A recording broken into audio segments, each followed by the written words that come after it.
বাংলাদেশের উন্নয়ন অগ্রগতিতে পাশে থাকবে চীন। শেখ হাসিনার সঙ্গে বৈঠকে শি জিনপিং। 3 দিনের সফর শেষে দেশে ফিরলেন প্রধানমন্ত্রী। ফুলেল অভ্যর্থনা। পুঁজিবাজারে ভাটার টান পড়েছে ডিএসসিতেও। আয় কমেছে 44 কোটি টাকার বেশি। খাঁ করছে নিকুঞ্জের আলিশান ভবন। বৈশ্বিক অর্থনৈতিক সংকট কাটার অপেক্ষায় সংস্থার চেয়ারম্যান।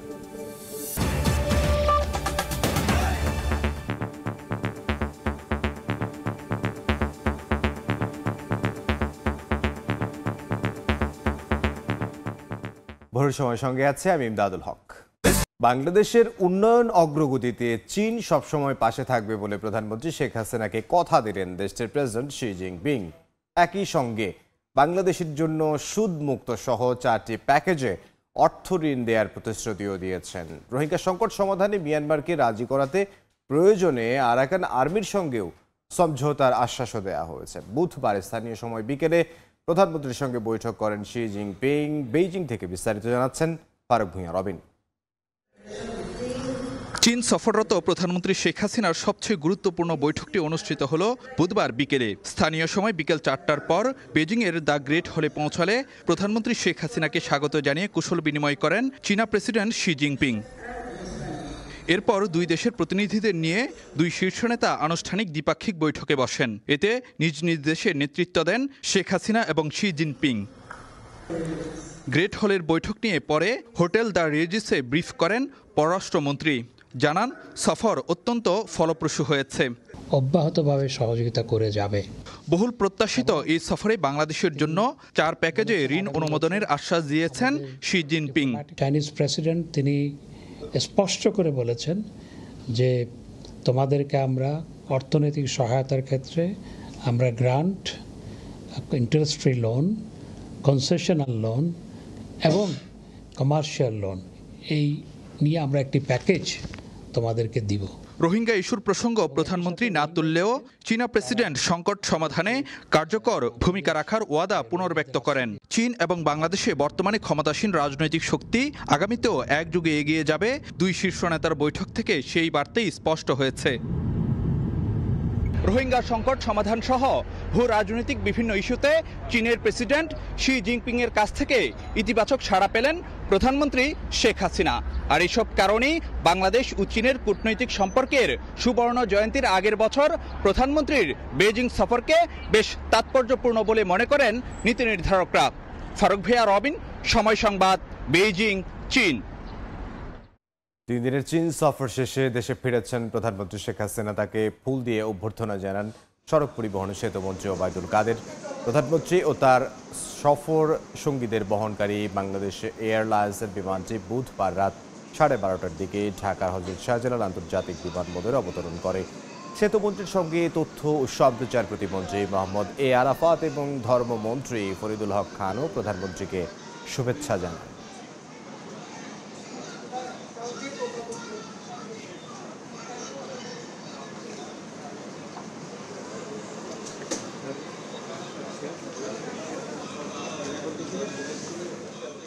সরকার ভারতকে ট্রানজিট নয় করিডোর দিচ্ছে বলে মন্তব্য করেছেন বিএনপির স্থায়ী কমিটির সদস্য গয়েশ্বর চন্দ্র রায়। তার দাবি, এতে বাণিজ্য নয় বরং উত্তর পূর্বাঞ্চলে ভারত তাদের সামরিক শক্তি বাড়াবে।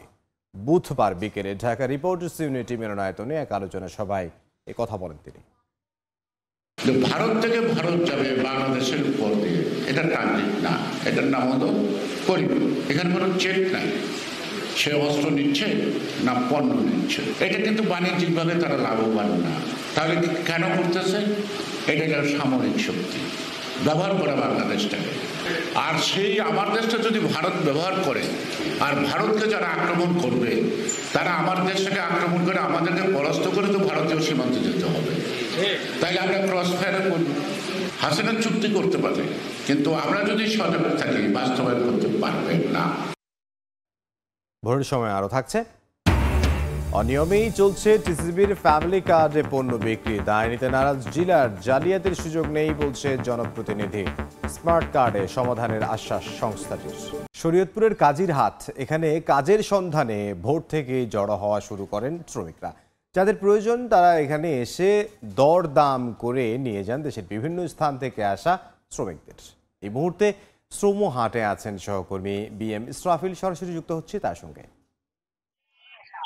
ভোররাত থেকে শুরু করে শরীয়তপুরের জাজিরার যে কাজির হাট, এই কাজির হাটে কিন্তু প্রতিদিনই যে শ্রমিকদের বেচা কেনার একটি স্থান, সেটি হচ্ছে এই জাজিরার কাজির হাট।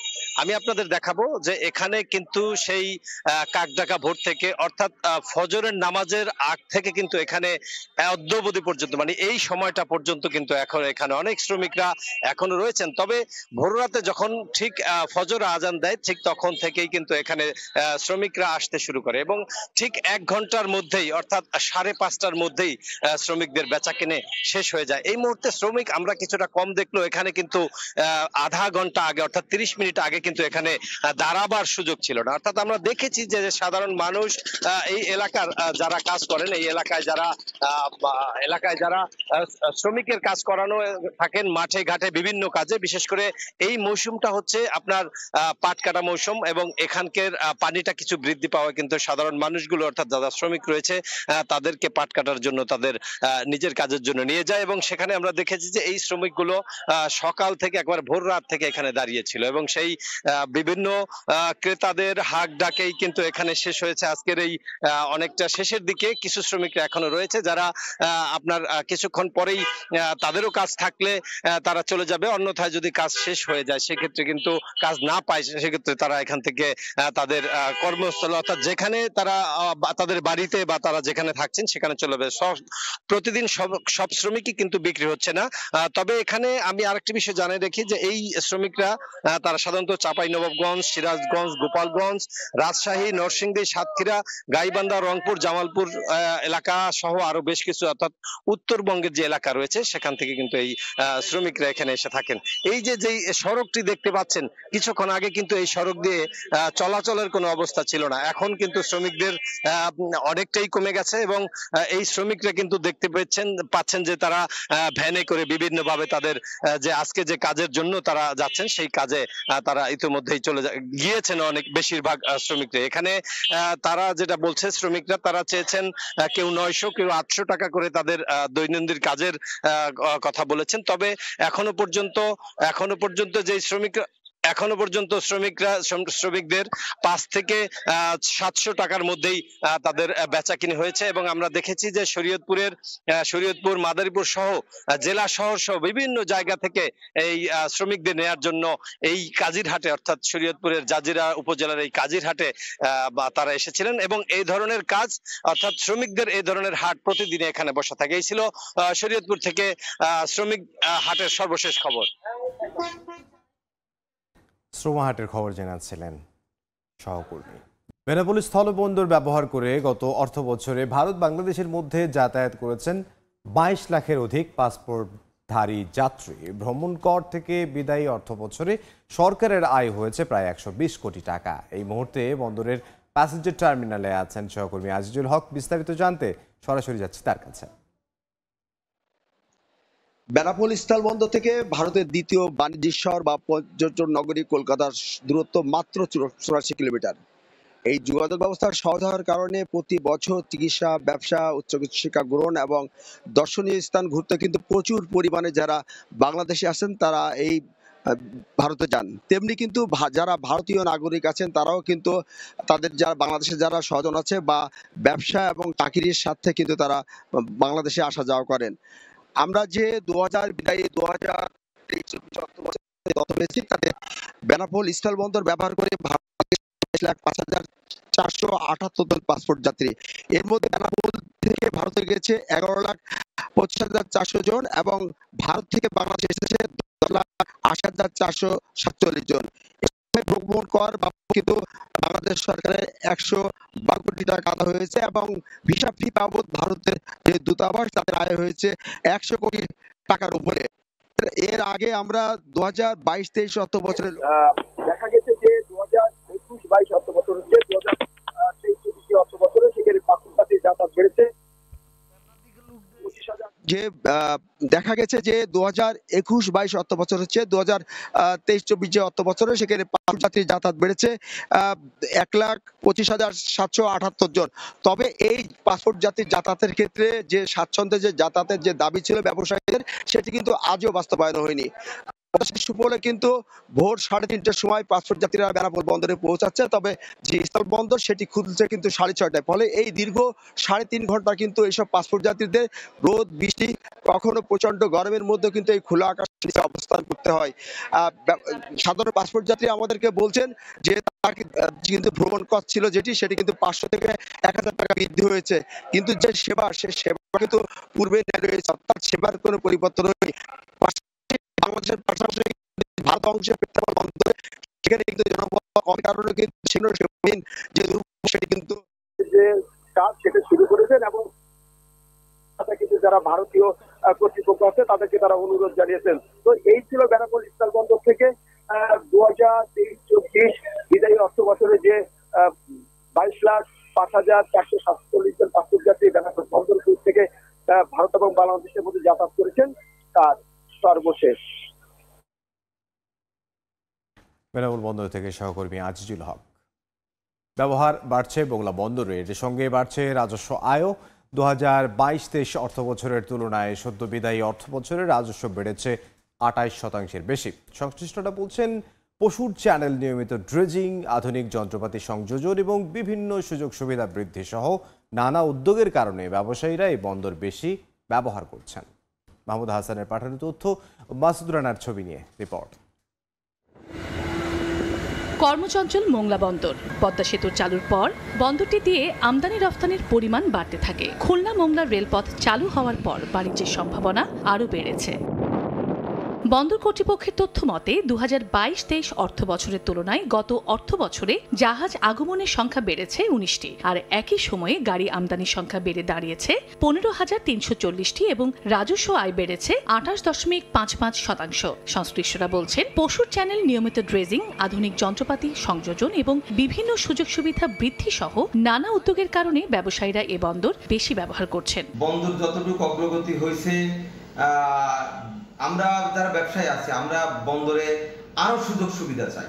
লিকেজগুলোরে ফাইন্ড আউট করে মংলা বন্দরের সক্ষমতাটা পরিপূর্ণভাবে মংলা বন্দর যেন কাজে লাগাইতে পারে, আমি সেই দিকে দৃষ্টিপাত করতে বলি মংলা বন্দর কর্তৃপক্ষকে। বন্দরকে আরো আধুনিক ও বাণিজ্য বান্ধব করতে বিভিন্ন পদক্ষেপ নেওয়ার কথা জানিয়েছে কর্তৃপক্ষ। ব্যবসায়ীদের টুকটাক যে সমস্যা আছে এটা আমাদের কাছে আসলে আমরা মোটামুটি আইনের ভিতর থেকে এটা সমাধান করে দিতে পারবো। বন্দর কর্তৃপক্ষের তথ্য মতে 2023-24 অর্থ বছরে মোংলা বন্দরে 31,044 TEUs কন্টেইনার হ্যান্ডলিং করা হয়েছে। সময় সংবাদ, মোংলা।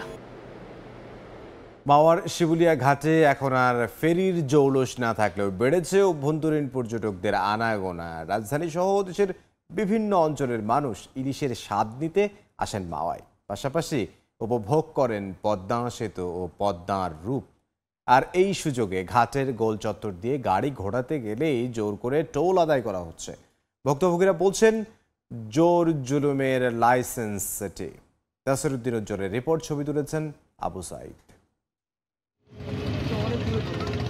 মুন্সিগঞ্জের শিমুলিয়া ঘাট, এই ঘাট দিয়েই হাজার হাজার যান পারাপার হতো। পদ্মা সেতু চালুর পর সেই জৌলুস আর নেই, কিন্তু সেই আগের জোর জুলুম বন্ধ হয়নি 2 বছরেও। ইলিশ কেন্দ্রিক পর্যটন জোনে পরিণত হওয়া ঘাটটির যখন নতুন জৌলস হাতছানি দিয়ে ডাকছে, তখনই জুলুম শুরু হয়েছে পর্যটকদের উপর। ইলিশের স্বাদ নিতে আসা পর্যটকরা ঘাটের গোল চত্বর দিয়ে গাড়ি ঘোরাতে গেলেই 20 ও 40 টাকা হারে টোল আদায় করা হচ্ছে জোর করে। ঘাট যেহেতু বন্ধ, আমার ফেরি গেট চলাচল করতেছে না, মোটরসাইকেল পদ্মা সেতু যাচ্ছে, তো কেন টাকাটা নিচ্ছে? আর অন্য হয় 40 টাকা টোল দেন। আমি 40 টাকা কিসের পার্কিং এর? আমি কার তো বন্ধ, এখন পার্কিং দিব কি? আমার লোক হার পাইতে পারছে, বেশি তরকার করি নাকি, আমি 40 টাকা দেয়া চলে এসেছি। ঘুরতে আসার সময় এই টোলটা আসলে সত্যিকার অর্থে জুলুম। এটা কাদের কাছে যাচ্ছে এই টোলটা? এটা কি সরকার পাচ্ছে নাকি অন্য কোনো খাতে চলে যাচ্ছে? এটা নিয়ে আসলে ভাবা দরকার। তবে ইজারাদারের সাফাই গিয়ে রাস্তা ব্যবহারের টোল আদায়ে সায় বন্দর কর্মকর্তার। টোলটা আগে ছিল সেপারেট, এখন এটা একসাথে করে দেওয়া হয়েছে, এই জন্য পার্কিং প্লাস টোল একসাথে। তার মানে এটার জন্য কর্তৃপক্ষ নির্ধারিত রেট দিয়েছে। টোল আদায়কারীদের দাবি, তারা বিআইডব্লিউটি এর কাছ থেকে এবার কোটি টাকায় ইজারা নিয়েছেন। তবে ভুক্তভোগীরা বলছেন জোর জুলুমের লাইসেন্স এটি। 2022 সালের 26 জুন পদ্মা সেতু চালু হওয়ার পর দেশের প্রধান এই ফেরিঘাটে গুরুত্ব ফুরিয়ে যায়, কিন্তু তখন এই ঘাটে প্রবেশ পথে কোনো টোল দিতে না হলেও এখন টোল গুনতে হচ্ছে। মুন্সিগঞ্জের শিমুলিয়া ঘাট থেকে নাসির উদ্দিন উজ্জ্বল, সময় সংবাদ। দীর্ঘ অপেক্ষার পর শাটলে পাওয়ার কার লাগানো হলেও এ নিয়ে শঙ্কার শেষ নেই চট্টগ্রাম বিশ্ববিদ্যালয় প্রশাসনের। দুর্ঘটনা এড়াতে চট্টগ্রাম রেলওয়ে জুড়ে দিয়েছে 4টি শর্ত, বলেছে একটু হেরফের হলেই ঘটতে পারে জীবনহানিও। বিস্তারিত জানাচ্ছেন মেহরিন রিনি। এই প্রথম শাটল ট্রেনে চলল বৈদ্যুতিক পাখা ও বাতি। শিক্ষার্থীরা পেল স্বস্তির নিঃশ্বাস। তীব্র গরম কিংবা অসহ্য ভিড়ের মধ্যে যাতায়াত নিয়ে অসংখ্য অভিযোগের পর অবশেষে একটি শাটলে পাওয়ার কারের ব্যবস্থা করল চট্টগ্রাম বিশ্ববিদ্যালয় প্রশাসন। এখন প্রতিটি বগিতেই চলছে পাখা ও বাতি। তবে পাওয়ার কার লাগানোর এই সুসংবাদ একদিকে যেমন স্বস্তির নিঃশ্বাসের কারণ, অন্যদিকে এ নিয়ে রয়েছে তীব্র শঙ্কাও। শিক্ষার্থীদের দুর্ঘটনা এড়াতে চট্টগ্রাম রেলওয়ে কর্তৃপক্ষ 4টি শর্ত নিশ্চিত করতে অনুরোধ জানিয়েছে। শর্তে জানানো হয়, সংযোজিত পাওয়ার কারে ট্রেনের ছাদে 2টি কোচের সংযোগস্থল মেকানিক্যাল কাপলারে কোনো অবস্থাতেই কোনো শিক্ষার্থী ভ্রমণ করতে পারবে না। পাশাপাশি কাপলারের সংস্পর্শে এসে কোনো শিক্ষার্থী যেন বৈদ্যুতিক দুর্ঘটনা না ঘটায় সে বিষয়ে প্রয়োজনীয় পদক্ষেপ গ্রহণে বিশ্ববিদ্যালয় কর্তৃপক্ষকে অনুরোধ জানানো হয়। শর্তের হেরফের হলেই ঘটতে পারে জীবনহানিও। সচেতন থাকে যে পাওয়ার কারের বিষয়টা, কারণ এটা পাওয়ার কারের যেমন ভালো দিক আছে, এটা যে কোনো সময় আবার যদি এটা দুর্ঘটনার শিকার হতে পারে, যদি পাওয়ার কারের আশেপাশে যদি ছেলেমেয়েরা শিক্ষার্থীরা যদি বসে বা পাওয়ার কারের পাশে দাঁড়ায়, এটা দুর্ঘটনার শিকার হতে পারে। এই বিষয়ে আমাদের সতর্কতা থাকবে। শিক্ষার্থীদের নিরাপত্তা নিশ্চিতে প্রয়োজনীয় পদক্ষেপ গ্রহণ করছে বিশ্ববিদ্যালয় কর্তৃপক্ষ। ট্রেনের ছাদে এবং সংযোগস্থলে কোনো অবস্থাতেই ভ্রমণ না করে এবং কোনো অবস্থাতেই ট্রেনের পাওয়ার কারে আরোহণ না করে, এটি আমাদের ছাত্রছাত্রীদের কাছে আমাদের অনুরোধ থাকবে, আমাদের উপদেশ থাকবে। চট্টগ্রাম বিশ্ববিদ্যালয়ে ক্লাস চলাকালীন সময়ে 2টি শাটলে প্রতিদিন প্রায় 12,000 শিক্ষার্থী যাতায়াত করে। মেহরিন রিনি, সময় সংবাদ, চট্টগ্রাম বিশ্ববিদ্যালয়। অনুমতি না নিয়ে ঝিনাইদহে প্রাথমিক বিদ্যালয় ভবনের সামনে রাখা হয়েছে নির্মাণ সামগ্রী। যন্ত্রের শব্দ ও কালো ধোঁয়ায় ব্যাহত হচ্ছে বিদ্যালয়ে পাঠদান। ঠিকাদারকে একাধিকবার সরে যাওয়ার কথা বললেও নানা টাল বাহানা করছে বলে জানায় বিশ্ববিদ্যালয় কর্তৃপক্ষ। তবে শিগগিরই তারা সরে না গেলে আইনানুগ ব্যবস্থা নেওয়ার আশ্বাস প্রাথমিক শিক্ষা বিভাগের। সজিবুল ইসলামের ছবিতে লর্ডস রহমান সোহাগের রিপোর্ট। বিদ্যালয়ের মাঠে নির্মাণ সামগ্রী দিয়ে চলছে কর্মযজ্ঞ। কালো ধোঁয়ায় ছেয়ে গেছে বিদ্যালয় ভবন সহ আশপাশ।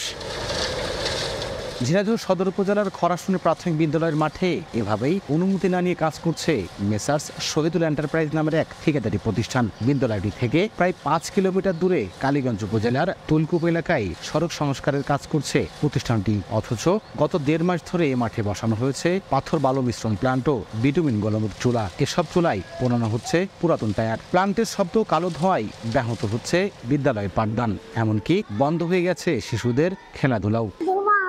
গাড়ি ঘোড়া চলতে একটু কষ্ট হচ্ছে, বাতাসগুলো সমস্যা ছড়িয়ে যাচ্ছে, শ্রেণী কক্ষ অনেক সময় ঢুকে পড়ছে, যার কারণে এগুলো আমাদের শিশুদের শ্বাসকষ্টের সমস্যা দেখা যাচ্ছে।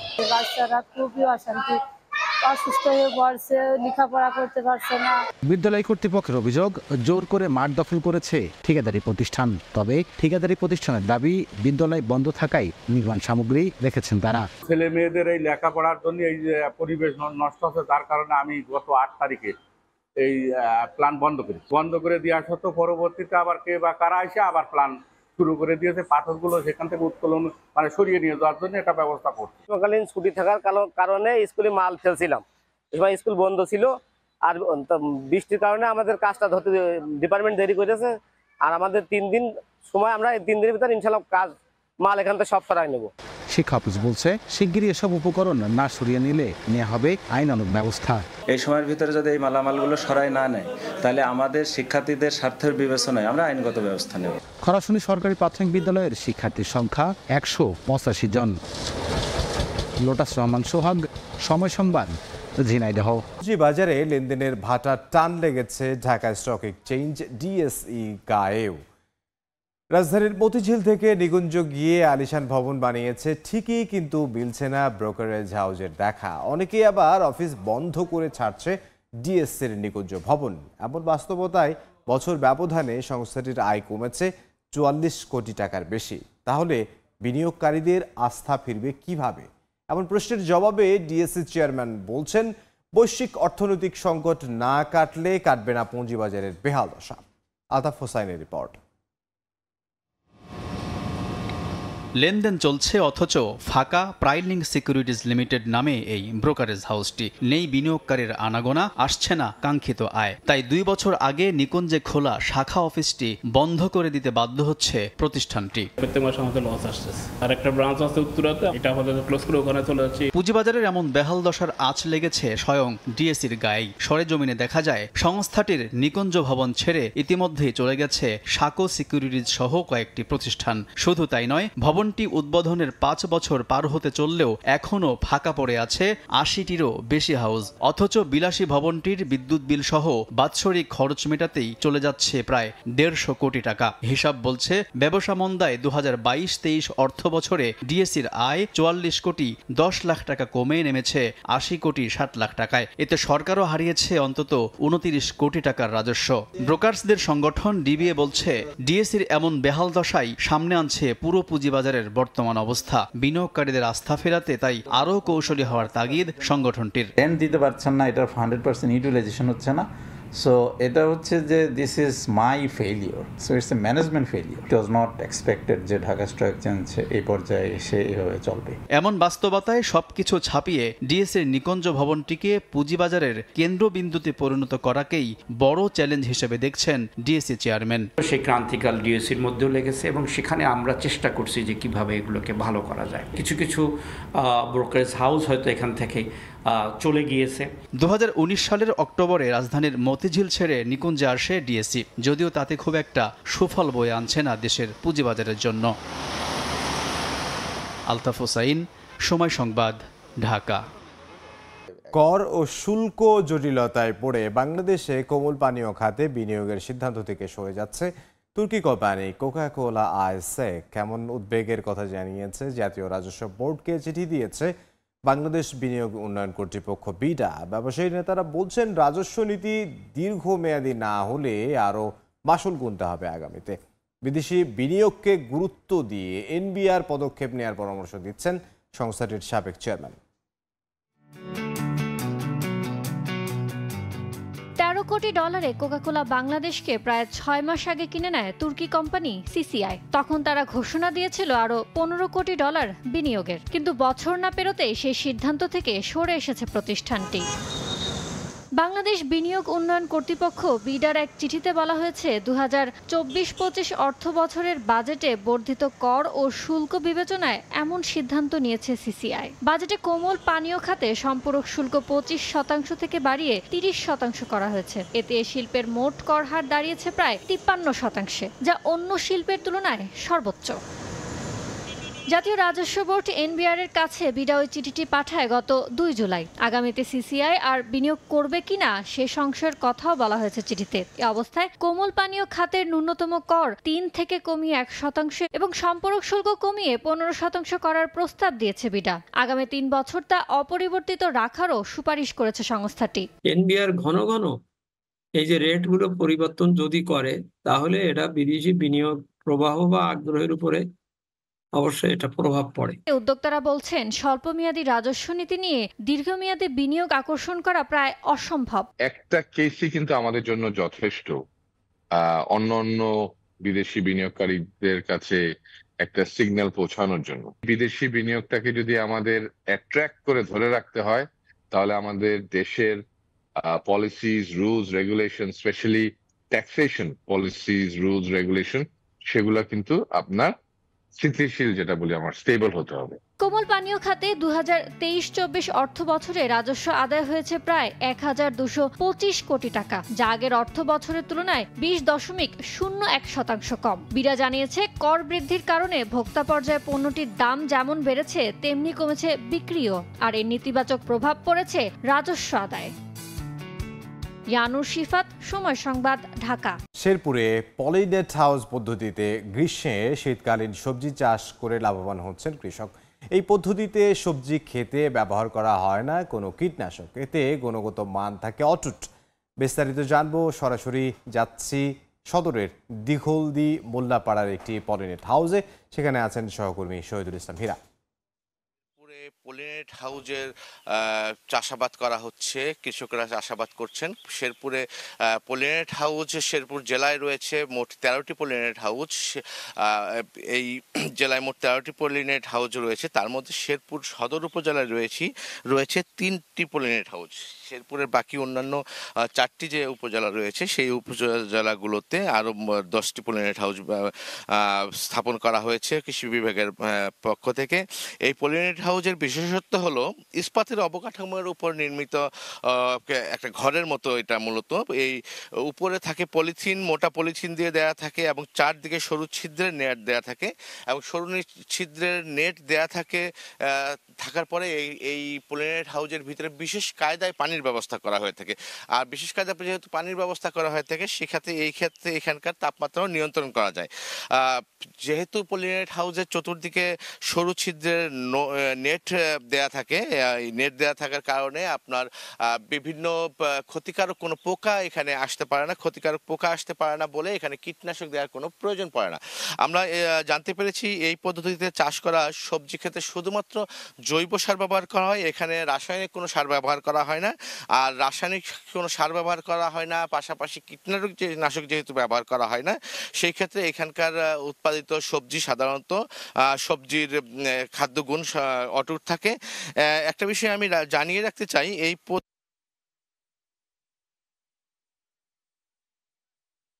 শেরপুরের দিঘলদি গ্রামে, শেরপুর সদর উপজেলার দিঘলদি মোল্লাপাড়া গ্রামের উদ্যোক্তা কামরুল হাসান কিন্তু এই বর্ষাকালেই আপনার ফুলকপির চারা লাগিয়েছেন। ফুলকপির চারা গুলো 50 দিন বয়স হওয়ার সাথে সাথে কিন্তু এই ফুলকপি চারাগুলোতে তিনি বিক্রি করা শুরু করবেন। তিনি এবং এই ফুলকপিগুলো কিন্তু চড়া মূল্যে বিক্রি করবেন তিনি, যেহেতু এখন বর্ষাকালে ফুলকপি সাধারণত কোনো সবজি খেতে ফুলকপি চাষ করা সম্ভব নয়, কিন্তু পলিনেট হাউজেই এই ফুলকপি চাষ করা সম্ভব, তাই তিনি ফুলকপিগুলো আপনার চড়া মূল্যে বিক্রি করবেন। আমাকে এই উদ্যোক্তা কামরুল হাসান আমাকে জানিয়েছেন গত কয়েক মাসে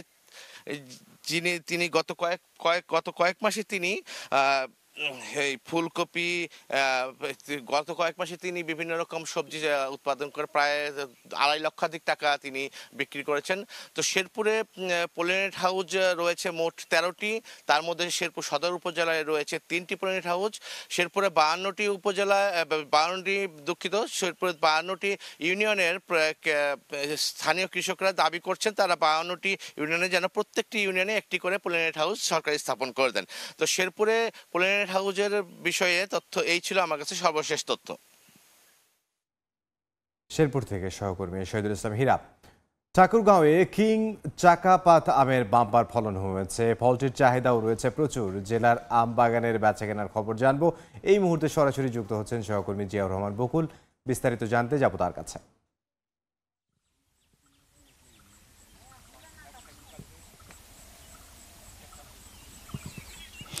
আমরা যেই বাগানটিতে এসেছি এটি হচ্ছে ঠাকুরগাঁও সদর উপজেলার কৃষ্টপুর এলাকা, অর্থাৎ কৃষ্টপুর গ্রাম বলে।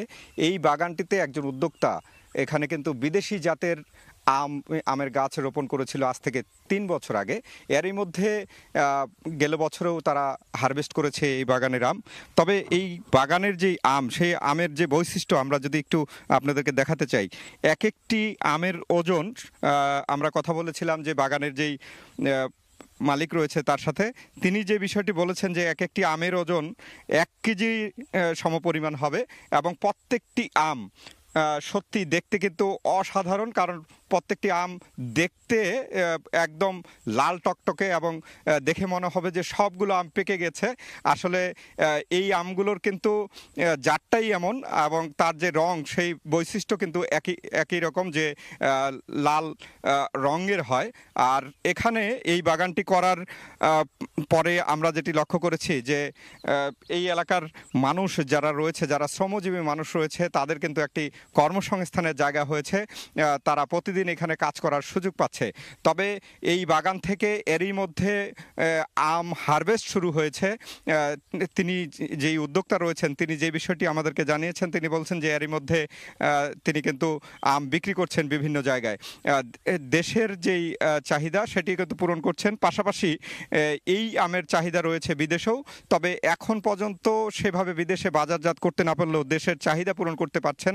আমরা বাগানটিতে একটু যদি ঘুরে ঘুরে দেখাই যে এই বাগানে 4 শতাধিক গাছ রয়েছে। সেই গাছের ফাঁকে ফাঁকে অন্যান্য যে ফলজ যেই গাছগুলো রয়েছে সেগুলো কিন্তু এখানে সমন্বয় করা হয়েছে। পাশের আমরা একটু দেখি যে সকাল থেকেই কিন্তু যারা শ্রমিকরা রয়েছে তারা কিন্তু কাজ করছেন এবং এই আম হারভেস্ট করার চেষ্টা করছেন। আমরা একটু কথা বলবো যে এখানকার যিনি দেখভাল করেন, অর্থাৎ বাগানের যে উদ্যোক্তা, সেই উদ্যোক্তার পক্ষ থেকে যিনি দেখভাল করেন তার সাথে একটু কথা বলবো যে আসলে এই আম কিভাবে হারভেস্ট করা হচ্ছে এবং কত ধরনের আম রয়েছে। আপনার সাথে একটু কথা বলতে চাই যে এই বাগানটিতে আমরা যতদূর জানি যে 4 শতাধিক আম গাছ রয়েছে এবং ব্যাপক ফলন এসেছে। এটি আসলে কিভাবে সম্ভব? আপনি তো সবসময় দেখভাল করেন, সেই জায়গা থেকে যদি একটু বলেন। যে এটা আসলে আমাদের horticulture centre DD Shah Mohammad Sakhawat Hossain Prince sir, উনি প্রথমে একটা গাছে এই জাতের একটা গাছ নিয়ে আসেন। তো ওই একটা গাছে আম খেয়ে যে উনি স্বাদ এবং রং দেখছে, সেই টেস্ট দেখে উনি আবার এই 419টা গাছের এই বাগানটা তৈরি করেন। তো এটা আমাদের 3য় বছর, মানে গাছের 3য় বছর। 2 বছর ফল, গত বছর প্রথম ফল আসছিল কয়েকটা, এবছর মোটামুটি আসছে। তো এই গাছের এই জাতের আমটার একটাই সুবিধা যে এর সংরক্ষণ ক্ষমতাটা ভালো। ধন্যবাদ আপনাকে। যে বিষয়টি উনি বলছিলেন যে এই জাতের যে আম, সে এই অঞ্চলের মাটি অত্যন্ত ভালো, আর সেই কারণে আমের যেই প্রচুর আমের যে ফলন সেটি কিন্তু হয়েছে। তো এই ছিল আমের বাগান থেকে আমার কাছে সবশেষ। জিয়াউর বকুল ঠাকুরগাঁও থেকে দেখছেন ভোরের সময়।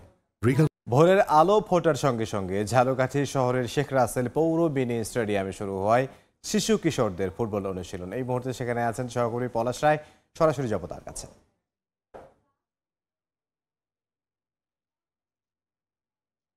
আগেই কিন্তু এই স্টেডিয়ামে ছুটে আসে অসংখ্য কিশোর এবং তরুণরা। এটা ঝালকাঠি শহরের শেখ রাসেল মিনি স্টেডিয়াম। এই স্টেডিয়ামটা কিন্তু পুরাতন স্টেডিয়াম নামেও পরিচিত। আজকে কোপা আমেরিকার খেলা রয়েছে, যে কারণে কিছু কিশোর তরুণ ইতোমধ্যেই সেই খেলা দেখার জন্য চলে গেছে। তারপরও যারা রয়েছে তারা কিন্তু প্র্যাকটিস ম্যাচ ইতোমধ্যেই শুরু করে দিয়েছে। রোদ বৃষ্টি ঝড়ে 12 মাসই এই স্টেডিয়ামে কিন্তু প্র্যাকটিস করে কিশোর তরুণ এবং শিশুরা।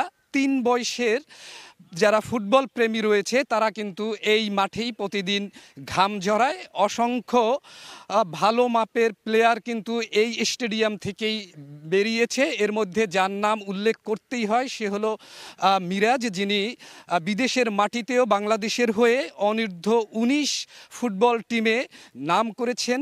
বেশ দাপটের সাথে ক্রীড়া নৈপুণ্য দেখিয়েছে। সেই মিরাজও কিন্তু এই মাঠেই খেলেছে, এই মাঠ থেকেই প্র্যাকটিস করেছে। 12 মাসই কিন্তু এই মাঠটিতে প্র্যাকটিস চলে। ঝালকাঠি শহরের একেবারে প্রাণকেন্দ্রে হওয়ার কারণেই এখানে কিন্তু ছুটে আসে অসংখ্য ক্রীড়ামোদীরা। তবে এখন রোদ উঠে গেছে, সূর্য ওঠার আগেই কিন্তু এইখানে জমায়েত হয় এই কিশোর এবং তরুণরা। প্রতিদিনই এই মাঠে ভিড় জমে। তো এই ছিল আমার কাছে ঝালকাঠি শহরের শেখ রাসেল পৌর স্টেডিয়ামে সকালবেলার ফুটবলের সর্বশেষ খবর। পলাশ রায়, ঝালকাঠি থেকে।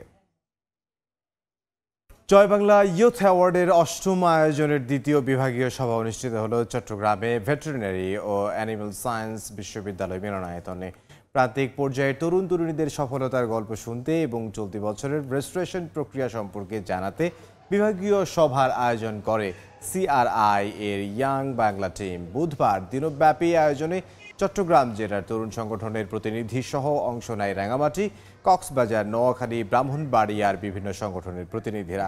দেশের প্রত্যন্ত অঞ্চলের তরুণ তরুণীদের সমাজের কল্যাণে কাজ করতে উদ্বুদ্ধ করতে 2015 সাল থেকে যাত্রা শুরু হয় জয় বাংলা ইয়ুথ অ্যাওয়ার্ডের।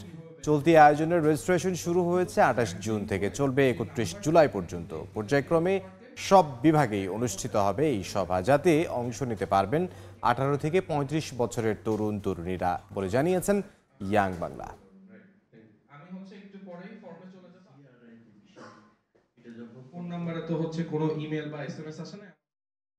চট্টগ্রাম থেকেই প্রতিবারই অনেক বেশি ফর্ম আসে এবং এবারেও তারই ধারাবাহিকতায় খুবই ভালো ফর্ম সারা আমি পেয়েছি। এখানে প্রায় 100টা নতুন সংগঠন যারা অ্যাপ্লাই করতে চাচ্ছে তারা এসছে আজকে এবং সেশনটা এখনও কন্টিনিউ হচ্ছে। সো হোপফুলি আমরা এবারও আশা করছি এখান থেকে একটা ভালো সাড়া পাবো। প্রায় 3 যুগ ধরে সংস্কার হয় না যশোর শহরের প্রধান 3টি সড়কের। এই কারণে খানাখন্দে ভরে গেছে সড়কগুলো। ড্রেনেজ ব্যবস্থা না থাকায় সামান্য বৃষ্টিতেই জলাবদ্ধতার সৃষ্টি হচ্ছে। কর্তৃপক্ষের নীরব ভূমিকায় ক্ষুব্ধ এলাকাবাসী। পৌর কর্তৃপক্ষের দাবি, প্রকল্পের ডিপিপি পাঠানো হয়েছে ঊর্ধ্বতন মহলে। জুয়েল মৃধার পাঠানো তথ্য ও আবুল কালাম আজাদের ছবি নিয়ে রিপোর্ট। খানাখন্দ ভরা সড়কে সামান্য বৃষ্টিতে জলাবদ্ধতা, ঝুঁকি নিয়ে চলাচল করছে যানবাহন। যশোর পৌরসভার MM কলেজ সড়কের চিত্র এটি। একই দশা গুরুদাসবাবু লেন ও নীলগঞ্জ তাঁতিপাড়া সড়কের মতো শহরের প্রধান সড়কগুলোরও। এলাকাবাসী জানান, সবশেষ এসব সড়কের সংস্কার হয় 1990 সালে। বছরের পর বছর বাসিন্দারা দুর্ভোগ পোহালেও কর্তৃপক্ষের কোনো পদক্ষেপ না থাকায় ক্ষুব্ধ পৌরবাসী। 14 বছরের মধ্যে এই রাস্তাটা কোনো সময় ঠিক হয় না। ছেলে মেয়েদের কষ্ট হয়, আমাদের কষ্ট হয়, বাজারে যেতে কষ্ট হয়। ড্রেনও ভালো সংস্কার করা না, নিম্নমানের ড্রেন। বাসা ভাড়া নিতে চায় না।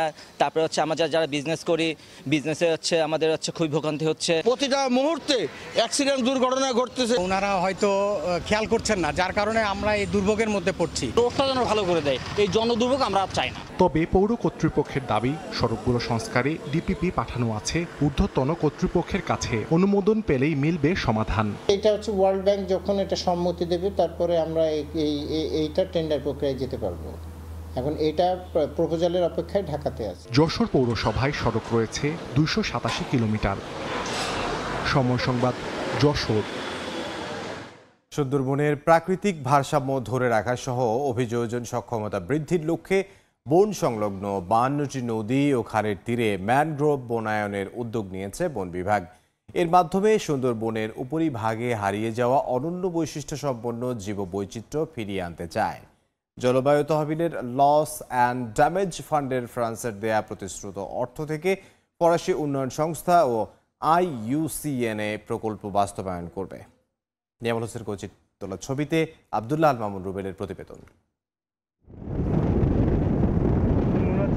সুন্দরবনের উপরিভাগে ম্যানগ্রোভ বনে বিভিন্ন প্রজাতির গাছপালা একসময় এর ভারসাম্য ধরে রাখতে বড় ভূমিকা রাখত। তবে গত কয়েক দশকে গাছপালা কেটে মানব বসতি তৈরি, নদীর পাড়ে বেড়িবাঁধ, ঘের ইত্যাদি মানব সৃষ্ট কারণে বন সংশ্লিষ্ট 52টি নদী ও খালে পানি প্রবাহ কমে গেছে, কোথাও প্রবাহ বন্ধ হয়ে গেছে একেবারে। এতে নদী ও খালের তীরবর্তী ম্যানগ্রোভ বন বিলীন হয়ে গেছে। ফলে সুন্দরবনের পানির স্বাভাবিক প্রবাহ বাধাগ্রস্ত হয়েছে। মিষ্টি আর লোনা পানির মিশ্রণে গড়ে ওঠা অনন্য বৈশিষ্ট্যের ম্যানগ্রোভ বনাঞ্চল ধীরে ধীরে হারাতে থাকে তার বৈশিষ্ট্য। লবণাক্ত বাড়ায় লবণ সহিষ্ণু গাছের সংখ্যা যেমন বেড়েছে, কমেছে লবণাক্ত গাছের সংখ্যাও। এতে সুন্দরবন হারাতে বসেছে তার স্বাভাবিক ভারসাম্য। এই অবস্থায় খুলনা, বাগেরহাট ও সাতক্ষীরা এলাকায় আপার সুন্দরবন রেস্টোরেশন প্রকল্প গ্রহণ করেছে বন বিভাগ। এর আওতায় বাগেরহাটের বলেশ্বর থেকে সাতক্ষীরার কালিন্দী নদী পর্যন্ত এলাকায় ম্যানগ্রোভ বনায়ন করা হবে। খুলনার শেখ রাসেল ইকো পার্কের আদলে হবে এই বনায়ন। IUCN ও ফরাসি উন্নয়ন সংস্থার কর্মকর্তারা সুন্দরবনের প্রকল্প এলাকা পরিদর্শন করেছেন। আগামী 3 মাসের মধ্যে পাইলটিংয়ের মাধ্যমে এই প্রকল্পের কাজ শুরু হবে। ম্যানগ্রোভ বনায়ন তৈরি করতে পারি, তাহলে আমাদের নদীগুলির নাব্যতা বৃদ্ধি পাবে, আমাদের এখানকার যে মাছের যে প্রজনন, মাছের সংখ্যা বৃদ্ধি পাবে, এখানের যে জীববৈচিত্র্যটাও বৃদ্ধি পাবে। বিশেষজ্ঞরা বলছেন শুধু বনায়ন নয়, দীর্ঘমেয়াদী পরিকল্পনায় এর তদারকিও করতে হবে। কেওড়া বাইন প্রথম দিকে দিতে হবে এবং এটা মেইনটেইন করতে পারলে একটা সার্টেন টাইম পরে এর সাথে সাকসেশনের পরবর্তী যে প্রজাতিগুলো আসে সেই প্রজাতিগুলো নিয়ে আসতে হবে। প্রথম ধাপে 2টি নদীর তীরে 3 বছর মেয়াদি বনায়ন হবে, যাতে ব্যয় হবে 45 কোটি টাকা। আব্দুল্লাহ আল মামুন রুবেল, সময় সংবাদ, খুলনা। এবার দেশের বাইরের খবর জানাতে যুক্ত হচ্ছেন সহকর্মী আরিন আয়াত। ধন্যবাদ ইমদাদ আপনাকে। মার্কিন প্রেসিডেন্ট নির্বাচনকে ঘিরে সমস্যার আবর্তে যুক্তরাষ্ট্রের ভোটাররা, বিশেষ করে ডেমোক্র্যাট শিবিরে চলছে চরম অচল অবস্থা। বাইডেন নাকি ট্রাম্প, কাকে দেবেন ভোট তারা? অনিশ্চয়তার দোলা চলে মার্কিন রাজনীতি। এই বিষয়ে আরো বিস্তারিত জানাতে নিউ ইয়র্ক থেকে সরাসরি যুক্ত হচ্ছেন সহকর্মী হাসানুজ্জামান সাকি। চলে যাচ্ছি তার কাছে। সাকি, এখন যে মার্কিন যুক্তরাষ্ট্রের নির্বাচন এই বছর, চলতি বছরের নভেম্বরের 5 তারিখে অনুষ্ঠিত হবে, সেই নির্বাচনে ক্ষমতাসীন ডেমোক্রেট প্রার্থী বাইডেন কি আবারও প্রার্থী হবেন কিনা এবং তিনি কি নির্বাচন থেকে সরে দাঁড়াবেন কিনা, এই নিয়ে এখন কিন্তু শুধু ডেমোক্রেট শিবির নয়, এখন মার্কিন রাজনীতিতে কিন্তু আলোচনা সমালোচনা চলছে। এইটি আপনি জানেন যে অনেকবার সেই কথা বলেছি যে প্রথম বিতর্কটি অনুষ্ঠিত হয়েছিল জর্জিয়ার আটলান্টায় সিএনএনের হেডকোয়ার্টারে, সিএনএনের ব্যবস্থাপনায়। সেই বিতর্কে কিন্তু জো বাইডেন, বর্তমান প্রেসিডেন্ট, তিনি কিন্তু ডোনাল্ড ট্রাম্পের কাছে অনেকটাই হারায় হেরেছেন এবং তিনি বিতর্কে কিন্তু ভালো করতে পারেননি। মার্কিন রাজনীতিতে বিতর্ক একটি খুবই উল্লেখযোগ্য গুরুত্বপূর্ণ বিষয়। নির্বাচনের আগে তিনটি প্রেসিডেন্সিয়াল ডিবেট অনুষ্ঠিত হয় এবং একটি ভাইস প্রেসিডেন্সিয়াল ডিবেট অনুষ্ঠিত হয় এবং এই ডিবেটের মধ্য দিয়ে যুক্তরাষ্ট্রের অভ্যন্তরীণ রাজনীতি, অর্থনীতি, সামাজিক নানান রকম পরিস্থিতি এবং জনগণ কিভাবে আগামী দিনগুলোতে চলবেন তার দিক নির্দেশনা, পাশাপাশি একটি পরাশক্তি আমেরিকা কিভাবে তার সারা বিশ্বে তার পররাষ্ট্রনীতি পরিচালিত করবে, সারা বিশ্বে তার প্রভাব কিভাবে বিস্তার করবে এবং সারা পৃথিবীর সঙ্গে কিভাবে মার্কিন যুক্তরাষ্ট্র তার আগামী দিনগুলোতে সম্পর্ক এগিয়ে নিয়ে যাবে, এসব বিষয় কিন্তু এই বিতর্কে উঠে আসে এবং প্রতিদ্বন্দ্বী প্রার্থীরা তারা সেইখানে তাদের অবস্থান তুলে ধরেন এবং সেই অবস্থানের মধ্য দিয়ে রিপাবলিকান প্রার্থীর অবস্থান ভালো, তার নীতি ভালো নাকি ডেমোক্রেট প্রার্থীর নীতি ভালো, সেই অনুযায়ী ভোটাররা কিন্তু ভোট দেওয়ার সিদ্ধান্ত নিয়ে থাকেন। আপনি জানেন যে বাংলাদেশের মতো কিন্তু নয়, যুক্তরাষ্ট্রের রাজনৈতিক যে সংস্কৃতি সেটি একটু ভিন্ন রকম। এখানে যে নির্বাচনের আগে অনেকেই কারা রিপাবলিকান প্রার্থী এবং কারা ডেমোক্রেটিক প্রার্থীকে সমর্থন করছেন, অর্থাৎ কোন দল করছেন, তারা কিন্তু ভোটার তালিকায় কিন্তু সেই বিষয়টি উল্লেখ করতে হয়। পাশাপাশি আবার রিপাবলিকান এবং বাইডেন ডেমোক্রেটিক প্রার্থীর বাইরে যারা কোনো প্রার্থীকেই পছন্দ করছেন না কিংবা কোনো দলকেই তারা এবার সমর্থন করছেন না, সেই রকম একটি নিরপেক্ষ গ্রুপও কিন্তু রয়েছে।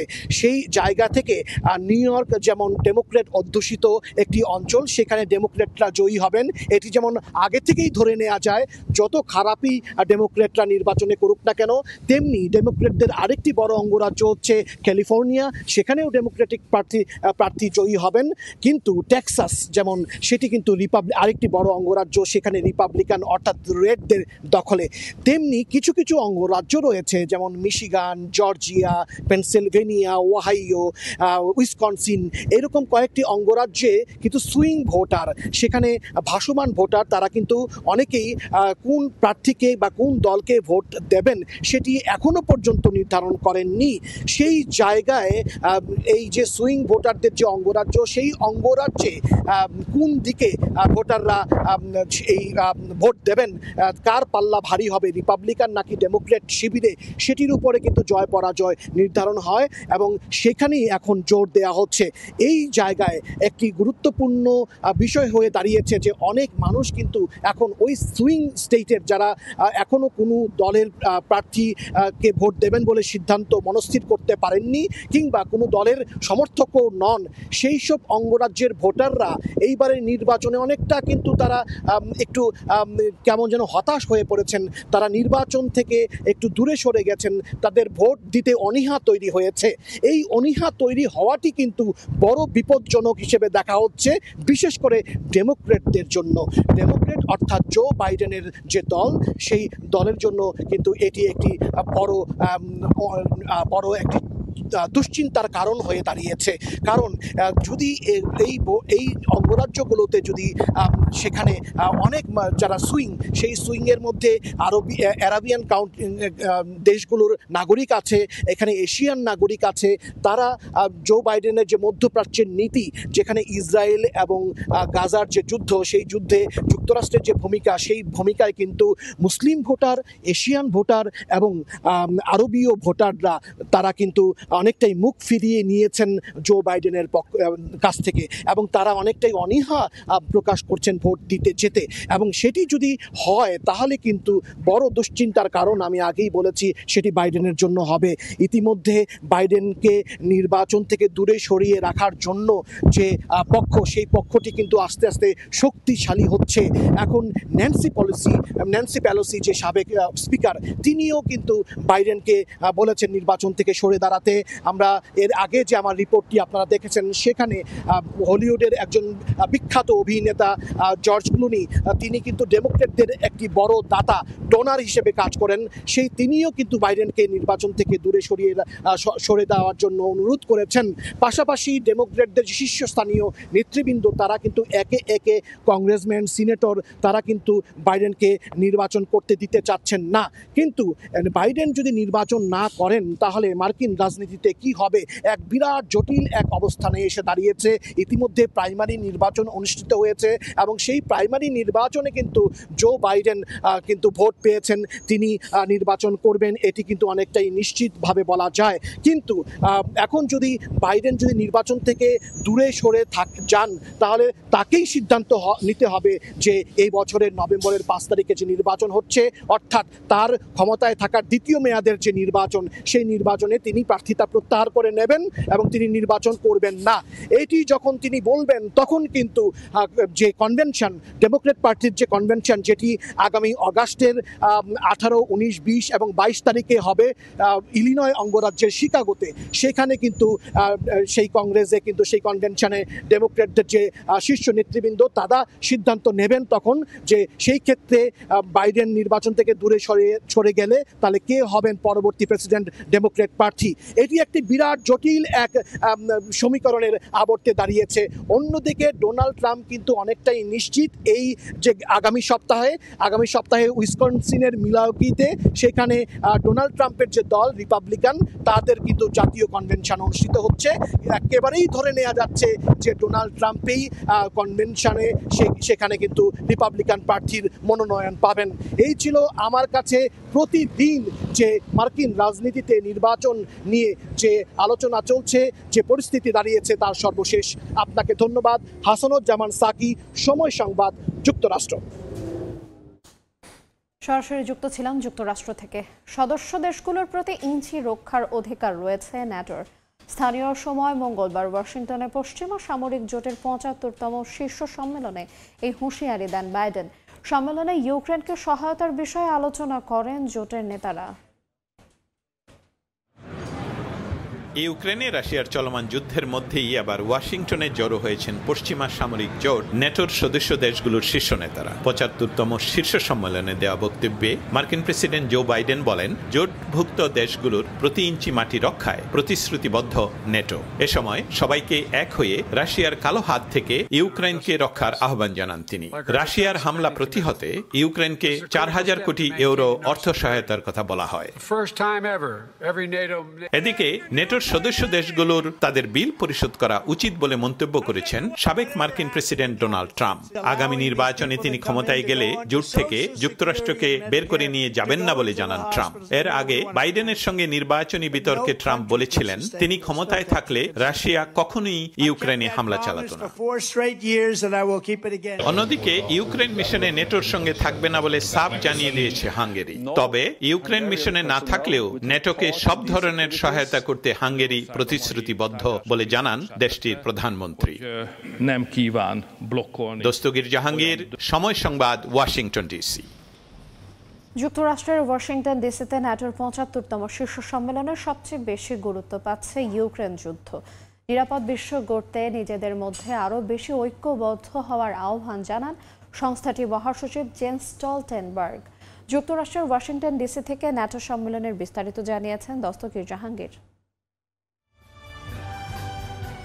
ইউক্রেনের সমর্থনে এবং আমাদের সকল মানুষের মূল্যবোধকে সুরক্ষিত রাখতে ওয়াশিংটন শীর্ষ সম্মেলনে আমরা আবারও নেটোর ঐক্য ও শক্তি প্রদর্শন করব বলেন ইয়েন্স স্টলটেনবার্গ, নেটোর বিদায়ী মহাসচিব। ৯ জুলাই ৩ দিনব্যাপী নর্থ আটলান্টিক ট্রিটি অর্গানাইজেশনের ৭৫তম সম্মেলন শুরু হয় ওয়াশিংটন ডিসিতে। ডাচ প্রধানমন্ত্রী মার্ক রুটকে নেটোর পরবর্তী মহাসচিব হিসাবে নিয়োগ করা হয়েছে, যিনি ইয়েন্স স্টলটেনবার্গের স্থলাভিষিক্ত হবেন আগামী ১ অক্টোবর ২০২৪। সেদিন থেকে তিনি মহাসচিবের দায়িত্বভার গ্রহণ করবেন। প্রথম দিনের অধিবেশনেই মার্কিন রাষ্ট্রপতি জো বাইডেন বলেন, নেটো অন্য যে কোনো সময়ের চেয়ে বেশি শক্তিশালী। ইউক্রেন একটি স্বাধীন সার্বভৌম দেশ আছে, থাকবে। আমরা রাশিয়াকে কোনো ক্রমেই জয়লাভ হতে দিব না। ১২ সদস্য নিয়ে নেটো ৪ এপ্রিল ১৯৪৯ সালে ওয়াশিংটন ডিসি থেকে যাত্রা শুরু করে আজ নেটোর সদস্য সংখ্যা ৩২টি স্বাধীন সার্বভৌম রাষ্ট্র, যার মাঝে প্রাক্তন ওয়ারশ চুক্তিভুক্ত দেশগুলোর অনেক দেশ ১৯৮৯ সাল থেকে ধাপে ধাপে যোগদান করেছে। যুক্তরাজ্যের নতুন প্রধানমন্ত্রী কিয়ার স্টারমার ইতিমধ্যে ডিসিতে এসেছেন সামিটে যোগ দিতে। প্রেসিডেন্ট বাইডেনের সাথে তার দ্বিপাক্ষিক বৈঠক হবার কথা রয়েছে। এ শীর্ষ বৈঠকে ইউক্রেনকে সার্বিক সহযোগিতা প্রদান, প্রতিরোধ এবং প্রতিরক্ষা, জলস্থল, অন্তরিক্ষ ও সাইবার স্পেসের নিশ্ছিদ্র প্রতিরক্ষা ব্যবস্থাপনা ও বাজেট নিয়ে আলোচনা ও সিদ্ধান্ত গ্রহণ করা হয়। আজকের দিনের আনুষ্ঠানিকতা শেষ হবে ৩২ দেশের প্রতিনিধিদের সম্মানে প্রেসিডেন্ট বাইডেনের দেয়া নৈশ ভোজের আয়োজন। ১১ জুলাই শেষ দিনের আয়োজনে থাকছে রাষ্ট্র ও সরকার প্রধান, ইন্দো প্যাসিফিক অংশীদার এবং ইউরোপীয় ইউনিয়ন পর্যায়ে উত্তর আটলান্টিক কাউন্সিলের সভা, রাষ্ট্র ও সরকার প্রধানদের পর্যায়ে নেটো ইউক্রাইন কাউন্সিলের সভা ও মহাসচিবের সংবাদ সম্মেলনের মাধ্যমে এই শীর্ষ সম্মেলনের সমাপ্তি ঘটবে। দস্তগীর জাহাঙ্গীর, সময় সংবাদ, ওয়াশিংটন ডিসি। আনন্দ আম্বানি ও রাধিকা মার্চেন্টের বিলাসবহুল বিয়ের অনুষ্ঠান নিয়ে এবার মত বিরোধ দেখা দিয়েছে মুম্বাইবাসীর মধ্যে। কোটি কোটি রুপি খরচ করে একের পর এক বিবাহ পূর্ববর্তী অনুষ্ঠান করার যৌক্তিকতা নিয়ে প্রশ্ন তুলেছেন অনেকেই। যদিও আম্বানি পরিবারের বিয়ের এই জৌলস দেখে মুগ্ধও হচ্ছেন কেউ কেউ। চারদিকে আলোর রোশনাই, ফুলের সজ্জা আর সাজ রব। পরিবারের ছোট ছেলের বিয়েকে স্মরণীয় করে রাখতে যেন কোনো কসরতই বাকি রাখছেন না মুকেশ আম্বানি। তবে বিয়ের অনুষ্ঠানের ব্যয় নিয়ে এবার দুইটি দলে ভাগ হয়েছেন মুম্বাইয়ের বাসিন্দারা। একের পর এক চলতে থাকা অনুষ্ঠানের জন্য শহরের বিভিন্ন এলাকায় যানজট বাড়ায় অসন্তোষ প্রকাশ করেছেন অনেকে আবার কোটি কোটি রুপি খরচ করে বিলাসবহুল বিবাহ পূর্ববর্তী অনুষ্ঠান করাকে বাড়াবাড়ি বলে মনে করছেন।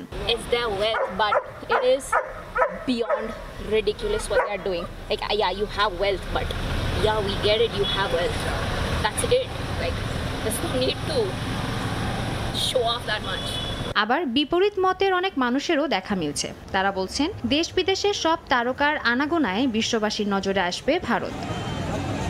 So I think it's like a once in a lifetime event that's happening in the Ambani family, and they've called so many artists from all over the world. I think it's fabulous. It's helping the economy. বছর জুড়ে নানা আনুষ্ঠানিকতার পর আগামী 12 জুলাই গাঁটছড়া বাঁধতে যাচ্ছেন অনন্ত আম্বানি ও Radhika merchant. বিয়ে ও reception সহ 2 দিন ধরে চলবে এই অনুষ্ঠান। সাদিয়া তাসনিম, সময় সংবাদ। আসন্ন অলিম্পিক গেমস উপলক্ষে কৃষি জমিতে বৃহৎ আইফেল টাওয়ার এঁকে তাক লাগিয়ে দিয়েছেন ইতালিয়ান ভূমিশিল্পী দারিও গ্যাম্বারিন। 2 একর জমির ওপর আঁকা এই কাজটি তিনি শান্তির আশায় অলিম্পিক গেমসকে উৎসর্গ করেন, যা সারা বিশ্বের মানুষকে একত্রিত করবে। ইটালির ভেরোনা শহরের গ্রামের দিকে শস্য ক্ষেত্রে ট্রাক্টর এবং লাঙল ব্যবহার করে এই কাজটি করেন তিনি। 4 বছর পর অনুষ্ঠিত অলিম্পিক গেমস ঘিরে ক্রীড়াপ্রেমী মানুষদের মধ্যে চলে নানা জল্পনা কল্পনা। চলতি মাসের 26 তারিখ থেকে এই গেমস অনুষ্ঠিত হবে ফ্রান্সের রাজধানী প্যারিসে। এই আয়োজনকে স্মরণীয় করে রাখতে ইতালির শস্য ক্ষেতে আইফেল টাওয়ার আঁকেন একজন ভূমিশিল্পী, জনপ্রিয় ইতালীয় ভূমিশিল্পী দারিও গাম্বারিন। ভেরোনায় জন্মগ্রহণকারী 67 বছরের এই শিল্পী আলোচনায় আসেন বৃহৎ আকৃতির আইফেল টাওয়ারের ছবি এঁকে। ইতালির ভেরোনা শহরের গ্রামাঞ্চলের একটি শস্য ক্ষেতে তিনি আইফেল টাওয়ার আঁকেন। অলিম্পিকের 5টি প্রতীকের ওপর আঁকা হয় টাওয়ারটি। 2 একর জমিতে করা এই কাজটি তিনি আসন্ন প্যারিস অলিম্পিক গেমসকে উৎসর্গ করেন, শান্তির উদ্দেশ্যে, যা সারা বিশ্বের মানুষকে একত্রিত করবে। কাজটি করার আগে তিনি ভূমি পরিমাপ করে দেখেননি, শুধুমাত্র অনুমানের উপর ভিত্তি করে ট্রাক্টর ব্যবহারের মাধ্যমে কাজটি সম্পন্ন করেন। এর আগে তিনি পোপ ফ্রান্সিস, যুক্তরাষ্ট্রের সাবেক প্রেসিডেন্টদের এবং ইতালির জাতীয় ফুটবল দলের প্রতিকৃতি এঁকেছেন শস্য ক্ষেতে। শুধুমাত্র ট্রাক্টর এবং লাঙল ব্যবহার করে আঁকা এ কাজ আগ্রহ জাগায় শিল্পপ্রেমী মানুষের মনে। সময় সংবাদ, ইতালি। যুক্তরাজ্যের রাজপ্রাসাদ বাকিংহাম প্যালেসের একটি বারান্দা উন্মুক্ত করে দেওয়া হয়েছে। এই গ্রীষ্মে দর্শনার্থীরা এই বিখ্যাত বারান্দা পরিদর্শন করতে পারবেন, যেখানে রাজ পরিবারের সদস্যদের প্রায়ই দেখা যায়। দেখতে এই জন্য গুনতে হবে 75 পাউন্ড।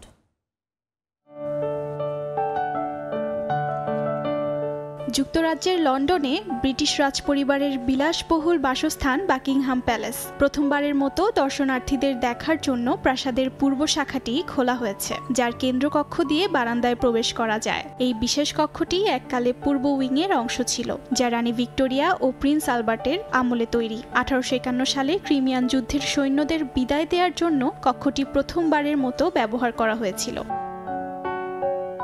এই সুন্দর কক্ষের ভেতর দর্শনার্থীরা দেখতে পাবেন নানা ধরনের সুসজ্জিত জিনিস। দ্য মলের নিচে নেট পর্দার মধ্য দিয়ে দেখতে পারার পাশাপাশি নতুন পুনরুদ্ধার করা পদ্ম ফুলের আকৃতির 19 শতকের ঝাড়বাতিটিও দেখতে পারবেন তারা। টিকিটধারীরা হলুদ ড্রয়িং রুমের ভেতরেও প্রবেশ করতে পারবেন, যেখানে আছে 18 শতকের অনেক জিনিসপত্র, যেমন হাতে আঁকা চাইনিজ ওয়ালপেপার এবং কাইলিন ঘড়ি। The ticket price for the East Wing tour, which also includes the staterooms of Buckingham Palace, is £75, but you have to book for next year, I'm afraid, because they are already sold out. কক্ষটিতে আরও রয়েছে রানী ভিক্টোরিয়াকে উপস্থিত চিত্রকর্ম এবং Thomas গেইন্সবরোর পছন্দের শিল্পকর্ম। ইস্টউইং room ও বারান্দা পরিদর্শন করার জন্য টিকিটের মূল্য নির্ধারণ করা হয়েছে 75 পাউন্ড। এরই মধ্যে 11 জুলাই থেকে 29 সেপ্টেম্বরের সব টিকিট বিক্রি হয়ে গেছে। 2025 সাল থেকে আবার জনসাধারণের জন্য বারান্দাটি উন্মুক্ত করে দেয়া হবে, জানায় কর্তৃপক্ষ। অর্জিতা শেজিন, সময় সংবাদ। এক কুমারী নারীর নামে তৈরি ইতালির রাজধানী রোমের ফন্তানা দি ট্রেভি বা ট্রেভি ফাউন্টেইন বিশ্ববিখ্যাত ফোয়ারাগুলোর একটি। কথিত রয়েছে, ফোয়ারার পানিতে পয়সা নিক্ষেপ করলে তাকে আবারও রোমে নিয়ে আসে তার ভাগ্য।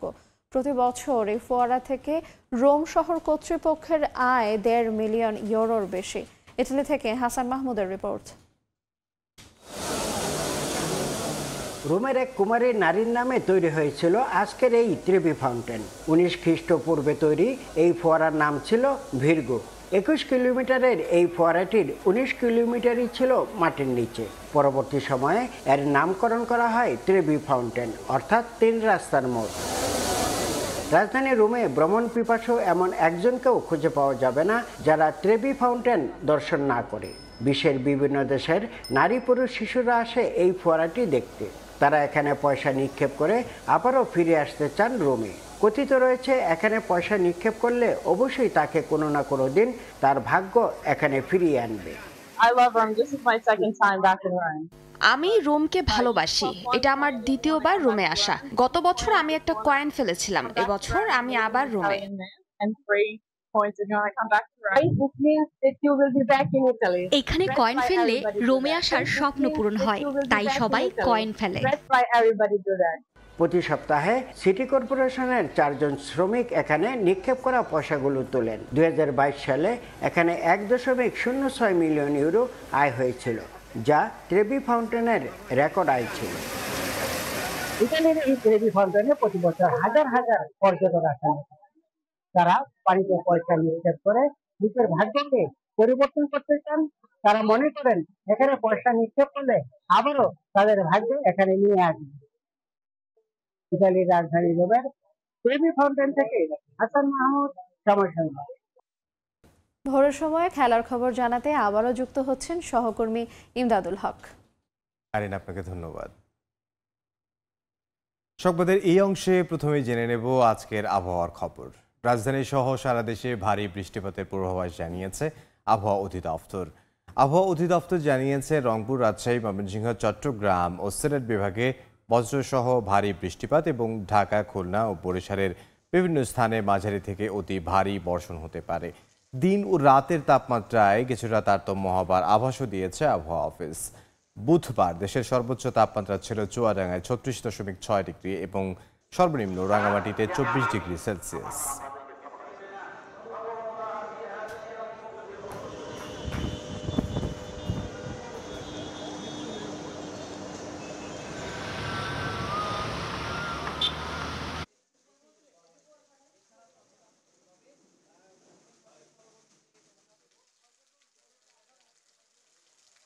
এবার জানাবো আজকের ট্রাফিক আপডেট। বিস্তারিত জানাতে রাজধানীর নূর হোসেন চত্বর এলাকায় আছেন সহকর্মী আসিফ মোহাম্মদ সিয়াম, সরাসরি যুক্ত হচ্ছে তার সঙ্গে। বেলা বাড়ার সঙ্গে সঙ্গে রাজধানীতে গাড়ির চাপ বাড়ছে, যেহেতু অফিসগামী এবং অফিসগামী চাকরিজীবী যারা আছেন এবং স্কুলগামী শিক্ষার্থী যারা আছেন তারা প্রত্যেকেই তার গন্তব্য ধীরে ধীরে বেরোচ্ছেন। তো একটু জানিয়ে রাখি, আজকে যেহেতু এইচএসসি এবং সমমানের পরীক্ষা রয়েছে, তাই বেলা 10টার দিকে তাদের পরীক্ষা শুরু হবে। তাই আর কিছুক্ষণের মধ্যেই তারাও তাদের যার কেন্দ্রে পৌঁছানোর জন্য বের হবেন। তো কেন্দ্রে পৌঁছানো, কেন্দ্রে শিক্ষার্থী এবং অভিভাবকদের একটি জটলা যেহেতু হতে পারে, তাই সেখানে যানজট কিছুটা পরিস্থিতি তৈরি হতে পারে বলে ধারণা করা যাচ্ছে। কাজেই যারা যারা এই এইচএসসির কেন্দ্রগুলো আশপাশ দিয়ে যাতায়াত করবে তাদের কিছুটা সেখানে যানজট পরিস্থিতি তৈরি হতে পারে। তো এইচএসসি পরীক্ষা ঠিক বেলা দুপুর 1টার দিকে শেষ হয়ে গেলে যখন তারা আবার বের হবেন সেখানেও আবার যানজট পরিস্থিতি তৈরি হতে পারে। তো সেই যানজট শেষ হতে না হতেই জানিয়ে রাখি যে আজ দুপুর 3:30 থেকে কোটা আন্দোলন শুরু হবে। সেই কোটা আন্দোলনকারীরা রাজধানীর বেশ কিছু পয়েন্ট, যেমন শাহবাগ, সায়েন্স ল্যাবের মতো কিছু পয়েন্ট তারা অবরোধ করার কথা জানিয়েছেন। তো বিগত কয়েকদিনের অভিজ্ঞতাতে মতে বলা যায় যে এই অবরোধের কারণে যারা ওই সময়ে রাজধানীতে বের হবেন তাদের প্রয়োজনে তাদের পায়ে হেঁটে বেশ কিছুটা পথ যেতে হতে পারে এবং তাদের নিজ নিজ গন্তব্যে পৌঁছাতে বেশ কিছুটা সময় লাগতে পারে। তো তারা এজন্য বলা যায় যে তাদের হাতে কিছুটা সময় নিয়ে বের হওয়াটাই তাদের জন্য ভালো হবে। তো কোটা আন্দোলনের বাংলা ব্লকেট সেটা সন্ধ্যার মধ্যে যদিও শেষ হয়ে যাবে, কিন্তু আজ যেহেতু বৃহস্পতিবার, সপ্তাহের শেষ দিন, কাজেই অনেকেই দেখা যায় যে তারা তাদের ঢাকার বাইরে যাতায়াত করার চেষ্টা করেন, তাদের গ্রামের বাড়িতে কিংবা পর্যটন যে এলাকাগুলো আছে সেগুলোতে ঘুরতে যাওয়ার তারা চেষ্টা করেন। তো সেই জন্য ঢাকা যে প্রবেশ রুটগুলো আছে, অর্থাৎ সায়দাবাদ কিংবা সাভার, এই এলাকাগুলোতে যানজট পরিস্থিতি তৈরি হতে পারে। তো কিন্তু আজকে যেহেতু কোনো ধরনের ভিআইপি মুভমেন্টের সম্ভাবনা নেই, কাজেই সেই দিক থেকে বাংলা ব্লকে ঢাকা অবরোধের কোনো সম্ভাবনা দেখা যাচ্ছে না। তবে আজকে ভারী বৃষ্টিপাতের সম্ভাবনা আবহাওয়া অধিদপ্তর থেকে জানা গেছে। তো রাজধানীর আজকের সড়কের অবস্থা নিয়ে এই ছিল আমার কাছে সর্বশেষ। আসিফ মোহাম্মদ সিয়াম রাজধানীর গুলিস্তান থেকে যোগ দিয়েছিলেন। খেলার খবর, যেসব ফেডারেশন ভালো করছে তাদের জন্য আলাদা অর্থ বরাদ্দ দেবে ক্রীড়া মন্ত্রণালয়। দেশের বিভিন্ন অঞ্চলের স্টেডিয়াম এবং সুইমিং পুল সংস্কারের জন্য 2 খাতে অর্থ বরাদ্দ দেওয়া হচ্ছে বলে জানিয়েছেন যুব ক্রীড়া মন্ত্রী নাজমুল হাসান পাপন। বিসিবি কোনো অর্থ না পেলেও ফুটবল ফেডারেশনের জন্য আলাদা পরিকল্পনা নেওয়ার কথা জানিয়েছেন যুব ক্রীড়া মন্ত্রী। দেশের ক্রীড়া উন্নয়নের জন্য এবার গেল অর্থ বছরের চেয়ে বেশি টাকা অর্থ বরাদ্দ দিয়েছে মন্ত্রণালয়। 2024-25 অর্থ বছরে যুব ও ক্রীড়া মন্ত্রণালয়ের জন্য প্রায় 2212 কোটি টাকা বাজেট বরাদ্দ করা হয়েছে। চেয়েছিলাম প্রায় ওরকমই পাবো, যেখানে গুরুত্ব পাচ্ছে ফুটবল, হকি সহ অন্যান্য ফেডারেশন। তবে মোটা অঙ্কের অর্থ বরাদ্দ রাখা হয়েছে অবকাঠামোগত উন্নয়নের জন্য। স্টেডিয়াম এবং সুইমিং পুল সংস্কারের জন্য 2 খাতে আলাদা বরাদ্দ দিচ্ছে মন্ত্রণালয়। আমাদের যেই পরিমাণ স্টেডিয়ামগুলো আছে, যে পরিমাণ সুইমিং পুলগুলো আছে, যেমন সুইমিং পুল প্রায় 10-12টা আছে একেবারেই অকেজো, যেগুলো অকেজো এগুলো কিন্তু চালু করতে হবে। 2টা আলাদা ভাগ করে নিয়ে আমরা চেয়েছি। বরাবরের মতো এবারও ক্রিকেট বোর্ডের জন্য থাকছে না কোনো অর্থ, তবে ফুটবল ফেডারেশনের জন্য থাকবে আলাদা বরাদ্দ। এ বিষয়ে বাফুফের সঙ্গে আলাদা করে পরিকল্পনা করা হবে বলে জানান যুব ও ক্রীড়া মন্ত্রী। আমাদের এইসবের মধ্যে ক্রিকেট বোর্ড নাই, আমার জানার মতে আগেও কখনো নেয়নি। ফুটবলকে সাপোর্ট আমাদের দিতে দেওয়া হয়, কিন্তু আমি যে বাজেটটা পেশ করেছি ওটার মধ্যে শুধু ওই ফুটবলটাই বাকি। এটা ফুটবল ফেডারেশনের সাথে বসে আলাদা একটা বরাদ্দ নিতে হবে শুধু ফুটবলের জন্য। বাছাইকৃত কিছু ফেডারেশনকে দেওয়া হবে বিশেষ গুরুত্ব। এছাড়া মান উন্নয়ন, আন্তর্জাতিক পর্যায়ে অ্যাথলিটদের জন্য আলাদা করে অর্থ বরাদ্দ দিয়েছে ক্রীড়া মন্ত্রণালয়। খেলাধুলার মান উন্নয়ন, আন্তর্জাতিক প্রতিযোগিতাতে অংশগ্রহণ, এইগুলো হলো একটা। কতগুলা স্পোর্টসকে আমরা আইডেন্টিফাই করেছি যেগুলো নাকি প্রায়োরিটি একটু বেশি পাওয়া উচিত, সেইগুলাকে সামনে রেখে আমরা একটা প্ল্যান জমা দিয়েছি। এদিকে কিংবদন্তি দাবারু গ্র্যান্ডমাস্টার জিয়াউর রহমানের হঠাৎ মৃত্যু নিয়ে প্রশ্ন উঠেছে দেশের ক্রীড়া অঙ্গনের চিকিৎসা ব্যবস্থা নিয়ে। ক্রিকেট, ফুটবল ছাড়া অন্যান্য ফেডারেশনগুলোতে স্থায়ী চিকিৎসক নেই। এনএসসিতে চিকিৎসক পদ থাকার পরেও তা কেন খালি তা নিয়ে মন্ত্রীকে প্রশ্ন করা হলে দ্রুত বিষয়টি তদন্ত করে লোক নিয়োগ দেওয়ার আশ্বাস দেন মন্ত্রী। ফারজানা জাহান প্রিয়া, সময় সংবাদ, ঢাকা। চুক্তির 1 বছর বাকি রেখে হুট করে বিসিবিকে বিদায় বললেন Australian pitch curator Tony Hemming. শেষ 1 বছরে যার কাজ প্রশংসা কুড়িয়েছিল ক্রিকেট মহলে, তার এমন বিদায়ে নানান গুঞ্জনের জন্ম দিয়েছে। কেউ বলছে বোর্ডের অন্তর্কোন্দলের শিকার, কেউ বা দায় দিচ্ছেন দূরদর্শিতার অভাবকে। যদিও এক আনুষ্ঠানিক বিবৃতিতে হেমিং এর বিদায়ের খবর জানিয়ে পরবর্তী অধ্যায়ের জন্য শুভকামনা জানিয়েছে বিসিবি। হচ্ছে কিন্তু one of the best in the world, সব মাঠে কাজ করেছে। ঠিক 7 দিন আগেও টনি হ্যামিংকে নিয়ে লম্বা পরিকল্পনার ছক কষছিল বিসিবি। 1 সপ্তাহের ব্যবধানে 1 বছর বাকি রেখেই পদত্যাগপত্র জমা দিয়েছেন এই অজি। গত বছরের জুলাইয়ে দায়িত্ব গ্রহণের পরে নিজের অভিজ্ঞতার জানান দিচ্ছিলেন টনি হ্যামিং। বিশ্বজুড়ে বিভিন্ন গ্রাউন্ড নিয়ে কাজ করা এই মৃত্তিকা বিশারদ অল্প কয়েকদিনেই দৃশ্যমান পরিবর্তন আনেন সিলেট, চট্টগ্রামের আউটফিল্ডে। কেবল সিলেট বা চট্টগ্রাম নয়, 1 সপ্তাহ আগেই তৈরি করে এসেছেন বরিশালের শহীদ আব্দুর রব শেরনিয়াবাদ স্টেডিয়ামের নতুন পিচ।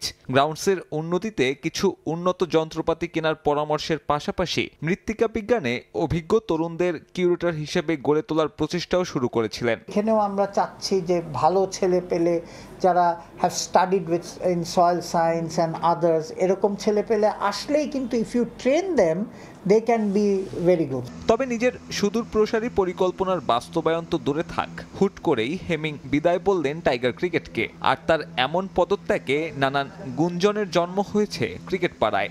এক সূত্রের দাবি, বোর্ড পরিচালকের সঙ্গে মত বিরোধে সরে দাঁড়িয়েছেন এই অভিজ্ঞ কিউরেটর। এটা যদি স্রেফ গুঞ্জনও হয়, তবুও দায় এড়ানোর সুযোগ নেই দেশের ক্রিকেট নিয়ন্ত্রক সংস্থার। প্রাথমিকভাবে 2023 সালে পূর্বাচল স্টেডিয়াম পুরোপুরি প্রস্তুতের কথা থাকলেও 24-এ এসে সেই স্টেডিয়াম তো দূরে থাক, বরং 700 কোটি টাকার ব্যয় বেড়ে দাঁড়িয়েছে 2500 কোটি টাকায়। আর বিসিবির এই মেগা প্রজেক্টের জন্য যে কিউরেটরকে আনা হয়েছিল, সেই হেমিংয়ের বিদায় ঘণ্টা বাজলো ভেন্যুর মুখ না দেখেই। যদিও হেমিং যে চুক্তির আগেই সরে দাঁড়াবেন, এটা হয়তো প্রত্যাশিতই ছিল বিসিবির কাছে। আনুষ্ঠানিক বিবৃতি বুধবার দিলেও এই পিচ কিউরেটরকে নিয়োগের ব্যাপারে মাস 2 আগে থেকেই আত্মবিশ্বাসী পাকিস্তান। গ্রাউন্ডস নিয়ে বিশ্বজুড়ে বেশ নন্দিত টনি হ্যামিং। 1 বছরে টাইগার ক্রিকেটে তার প্রভাবও বেশ দৃশ্যমান। তবে বরাবরের মতোই গুণী মানুষদের ধরে রাখতে ব্যর্থ দেশের ক্রিকেট নীতি নির্ধারকরা। অতীত ঘাটলেই যার অজস্র উদাহরণ সামনে আসবে। সাব্বির মিথুন, সময় সংবাদ। এ পর্যায়ে শীর্ষ সংবাদগুলো জানিয়ে দিচ্ছে আরও একবার। বাংলাদেশের উন্নয়ন অগ্রগতিতে পাশে থাকবে চীন। শেখ হাসিনার সঙ্গে বৈঠকে শি জিনপিং। 3 দিনের সফর শেষে দেশে ফিরলেন প্রধানমন্ত্রী, ফুলেন অভ্যর্থনা। পুঁজিবাজারে ভাটার টান পড়েছে ডিএসসিতেও। আয় কমেছে 44 কোটি টাকার বেশি। খাঁ করছে নিকুঞ্জ আলিশান ভবন। বৈশ্বিক অর্থনৈতিক সংকট কাটার অপেক্ষায় সংস্থাটি। এ ছিল ভোরের সময়। এরপর দেখবেন সকালের সময়, সঙ্গে থাকবেন সহকর্মী আইরিন আয়াত। ধন্যবাদ আপনাকে ইমদাদ। সকালের সময় নিয়ে ফিরছে কিছুক্ষণ পর, সঙ্গে থাকুন সময়ের।